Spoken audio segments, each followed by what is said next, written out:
Today we're going to be reading Ruby Valentine Saves the Day by Laurie FriedMan, illustrated by Lynne, Avril. High above the hills of Heartland, just beyond the township sign, with her feathered friend named Lovebird, lived Ruby Valentine. Now Ruby had a favorite day. It came round once a year. As she settled into her new house, Valentine's was drawing near. So she decided to throw a party, and without a moment's hesitation, she and Lovebird sat right down and designed the invitation. It's a party on February 14th, also known as Valentine's Day. Please join me at my house to eat and drink and play. I'll await your RSVP that says you'll be mine. I can't wait to celebrate. Ruby Valentine. Ruby mailed the invitations, then hugged Lovebird with affection. She told her feathered friend they'd planned this party to perfection. She and Lovebird hung new curtains. They scoured every nook. They decorated room by room. They began to bake and cook. When they tidied up the outside, Lovebird clung to every feather. Ruby shivered with excitement, or possibly from bad weather. As the special day drew closer, Ruby counted RSVPs. She never noticed the thermometer. It read 32 degrees.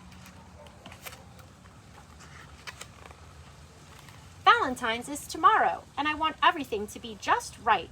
Ruby tied up gifts and goodie bags, then kissed Lovebird goodnight. But when Valentine's arrived, it brought something unexpected. Though Ruby planned out most things, there was one thing she neglected. "A snowstorm!" cried out Ruby. She spent all morning on the phone. No one could make it up the mountain. She'd be celebrating Valentine's alone.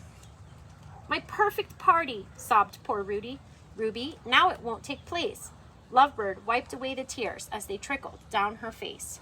Then he looked outside the window and said, "Do not despair. If no one can make it here, let's take the party there."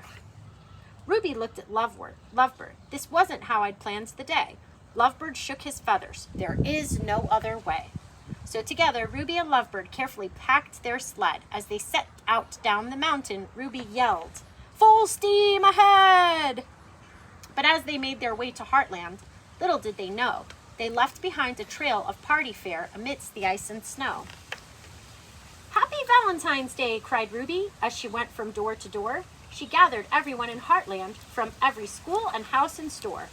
"Time to celebrate," smiled Ruby. "We'll have a party in town square." Then, horrified, she realized her sled was dry and bare. Ruby wrung her hands together. "I've made a big mistake. We can't have a party without presents, cards, or cake." "Nonsense," said the townspeople. "We'll have fun anyway. As long as we're together, let's enjoy the day." So they built a giant snowman. They sang songs around a fire. They sounded so good together, they formed the Heartland Choir. Everyone loves the holiday, but Ruby most of all. It wasn't what she'd planned, but she truly had a ball. In the end, everyone thanked her and said, "You saved the day." Ruby smiled from ear to ear. She had something she wanted to say. "I've always loved Valentine's. You all know that it's true. Though I celebrate every year, today I learned something new. Planning the day out to perfection is not what makes it great. If you're with the ones you love, that's all you need to celebrate." Happy Valentine's!